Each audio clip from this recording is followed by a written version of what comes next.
तर नमस्कार मैत्रिणींनो, गुड मॉर्निंग. आणि आता सकाळचे 3:30 वाजले. तर 3ला उठणार होते पण 3:30 वाजले. हे बघा 3:30 वाजले. तर 3ला अलार्म वाजला पण उठायची अजिबात इच्छा नव्हती कारण तब्येत ठीक नाही त्याच्यामुळं. पण उठणं तर गरजेचंच आहे. तर असंच उठता उठता 3:30 वाजले आणि म्हणलं चला परत लेट व्हायचं. तर आता मी पहिले घेते ब्लाऊज कटिंग करून आणि नंतर मग ते राहिलेल्या ब्लाऊजला लटकन वगैरे ते लावून घेते आणि मग ब्लाऊज स्टिच करते. तर ब्लाऊज झाल्यानंतर तुम्हाला दाखवते. तर हे पहा मैत्रिणींनो, ही बाही कटिंग केली आहे. हा बॅक साईडचा भाग म्हणजे पाठीचा भाग आणि हा फ्रंट म्हणजे पुढचा भाग. आणि इकडे ह्या काच बटन पट्ट्या वगैरे काढून घेतल्या. तर अस्तर आपलं कटिंग झालंय आणि आता घेते मी ब्लाऊज कटिंग करून. हे अस्तर ते ब्लाऊजवर ठेवायचंय. खाली ब्लाऊज पीस ठेवून घेतलाय डबल करून आणि म्हणजे मेन फॅब्रिक, आणि त्याच्यावरती मी अस्तर तो परफेक्ट ठेवून घेतलाय. तर हे बघा, ह्या साईडला बाही कटिंग केली आहे, बाही ठेवली आहे कारण ह्या साईडला आली बॉर्डर, तुम्ही बघू शकता. तर ह्या बाजूला बॉर्डर आली, डिझाईनचं तोंड येते असं आहे. तर त्याच्यासाठी मी ह्या साईडला बाही ठेवली. त्याच बाजूला हा पाठीचा भाग ठेवून घेतलाय, ह्या बाजूला तोंड करून. जर असा ठेवला असता तर ही डिझाईन ती सुलटी आली असती, सुईची नसती आली, उलटी आली असती. त्याच्या बाजूलाच हा पुढचा भाग ठेवून घेतलाय म्हणजे कटोरी, आणि हा आपला समोरचा भाग. तर अशा प्रकारे जर पेपर कटिंग करून अस्तर व्यवस्थित परफेक्ट कटिंग केलं आणि नंतर मग ब्लाऊजवर ठेवून घेतलं तर एकदम व्यवस्थित आणि परफेक्ट ब्लाऊज कटिंग होतो, कपडा वेस्ट जात नाही. तर आता मी घेते कटिंग करून.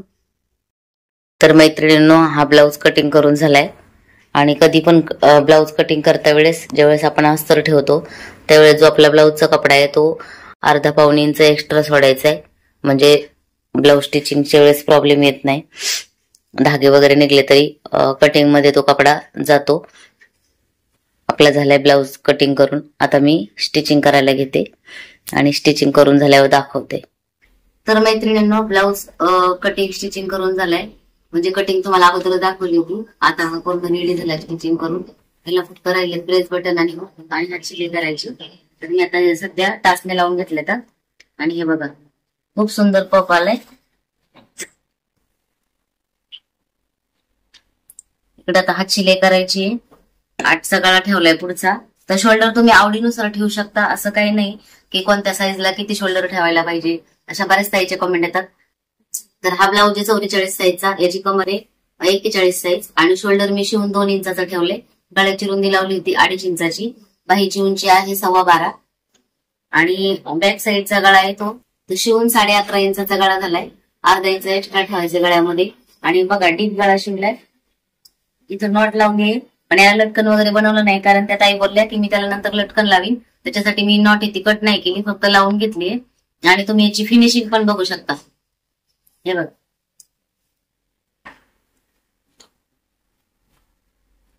मी कोणत्या ब्लाऊजला इस्त्री वगैरे काही करत नाही. आणि बॅक साईडने पण फिनिशिंग बघ. तर मी बॅक साईडला गळ्याला डायरेक्ट पलटी मारली, याच्यात कॅनव्हास वगैरे काही टाकलं नाही. आणि पुढच्या साईडला जसं तुम्हाला मी अगोदरच्या व्हिडिओमध्ये दाखवलं होतं पट्टी कशी लावायची, त्याप्रमाणे पट्टी लावून घेतली. याच्यावर तुम्ही तुटबाई करून तुमची पट्टी ती काढू शकता किंवा ठेवली तरी पण चालते, काही प्रॉब्लेम येत नाही. तर मोठ्या साईजचे ब्लाऊज पण जसं मी तुम्हाला छोटे छोटे टिप्स देत असते त्याप्रमाणे जर शिवले तर खूप सुंदर ब्लाऊज बसतात. व्हिडिओ शेवटपर्यंत बघत जा, व्हिडिओला लाईक करत जा, शेअर करत जा. तर जर काही तुम्हाला समजलं नाही, काही कळालं नाही, काही मनात प्रश्न आले, शंका आल्या तर तुम्ही कमेंट करा, त्याच्यावर नक्की व्हिडिओ बनवीन. आणि थोडंसं लेट झालं तर समजून घेत जा, कारण कधी कधी काय होतं एखादी कमेंट राहून जाते काही गडबडीमध्ये. तर काही ताईंच्या परत कमेंट येतात की ताई आमच्या कमेंटचं रिप्लाय नाही दिलं. तर होतं कधी कधी चुकून राहून जातं कामाच्या गडबडीमध्ये. तर परत कमेंट करत जा, परत होईल, म्हणजे त्याच्यावरती व्हिडिओ बनवला जाईल. तर हा ब्लाऊज झाला रेडी. आता याला फक्त हुक लावायचे आणि हा ब्लाऊज 9 वाजता द्यायचा आहे. तर आता 6:30 वाजले. तर आणि तुम्ही म्हणता ताई मग एवढा वेळ का लागला ब्लाऊज शिवायला, तर मोठ्या साईजच्या ब्लाऊजला थोडा टाइम लागतो आणि त्याच्यात माझी तब्येत थोडी ठीक नाही. तर मध्ये 1 तास झोपले होते, परत जाऊन अर्धा तास झोपले असं ना, अर्धा पाऊण तास जाऊन लोळले मी. झोप नाही आली मला, पण जरा थकवा आल्यासारखं झालाय तर मध्ये जाऊन थोडं अंग टाकलं होतं. आणि हा ब्लाऊज आहे जसं तुम्हाला मी बोलले होते लटकन आणि नॉट लावायची राहिली, तर हे बघा, जी लटकन बनवले, नॉट लावली, याचा गोल गळा आहे. हा ब्लाऊज आहे 38 साईजचा, याची कमर आहे 34 आणि बाहीची उंची आहे 10.5. हा प्रिन्सेस कट ब्लाऊज आहे. याला पण हुक करायचे राहिले तर. आणि बघा याचं पण शोल्डर बघा, तर याचं शोल्डर हे 2.25 ठेवले शिवून आणि याच्या गळ्याची रुंदी पण मी 2.5 घेतली होती. शोल्डर 2.25 ठेवले शिवून, तर काही प्रॉब्लेम येत नाही. याला पण तसंच केलं मी. बॅक साईडला डायरेक्ट कव्हर केली आणि पुढच्या साईडला मी पट्टी लावली. हे बघा, तुम्ही याच्यावर लेस लावायची असली तर लेस लावायला पण इझी जातं, पटकन तुम्ही लेस लावू शकता. जर कस्टमरची फरमाईश असेल याला पायपिंग करायची, तुम्ही कस्टमरच्या आवडीनुसार याला पायपिंग पण करू शकता. तर हा पण ब्लाऊज खूप सुंदर झालाय शिवून. ह्या ब्लाऊजची पूर्ण उंची आहे 15 आणि ह्या ब्लाऊजची पूर्ण उंची आहे 15.5. तर ब्लाऊज कसे वाटले कमेंट करून नक्की सांगा. तर चला भेटूया अशाच नेक्स्ट व्हिडिओ मध्ये. तोपर्यंत स्वतःची काळजी घ्या.